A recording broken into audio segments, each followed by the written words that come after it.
అన్న మీరు అనుకోవచ్చు, కనిపిస్తున్న ప్రతి మనిషి ప్రాణాలతోనే ఉన్నట్టుగా ఉన్నారని. కాదు, ప్రాణాలతో ఉండరు నాన్న, ప్రాణాలతో ఉన్నట్టుగా కనిపిస్తారు. ఎందుకంటే కొంతమంది మనుషులు పైకి నవ్వుతూ కనిపిస్తారు, కానీ వాళ్ళు ఎప్పుడో జీవోత్సవంలో బ్రతుకుతూ ఉంటారనమాట. ఎందుకంటే మనం మాట్లాడే ప్రతి మాటకి ఒక బలం ఉంటుంది నాన్న, అక్షర బలం ఉంటుందన్నమాట.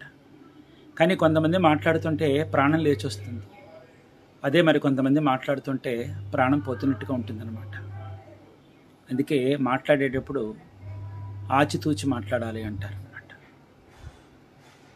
కొట్టకల్లా తిట్టకల్లా మాటలతో కూడా చంపేయచ్చు అనమాట.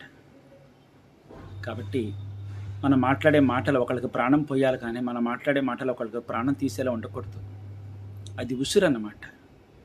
మన మాటల వల్ల ఒకళ్ళు గాయపడ్డారు, వాళ్ళు వేదన పడుతూ తీవ్రంగా క్షోభిస్తున్నారు అంటే అది ఉసురు అన్నమాట. కానీ పొమ్మన్నా రమ్మన్న మాటే, ఆదరించినా చేదరించిన మాటే. కాబట్టి మనం మాట్లాడే మాటలు ఎరటి వాళ్ళకి మేలు చేయకపోయినా పర్వాలేదు, కానీ కీడు మాత్రం చేయకూడదు.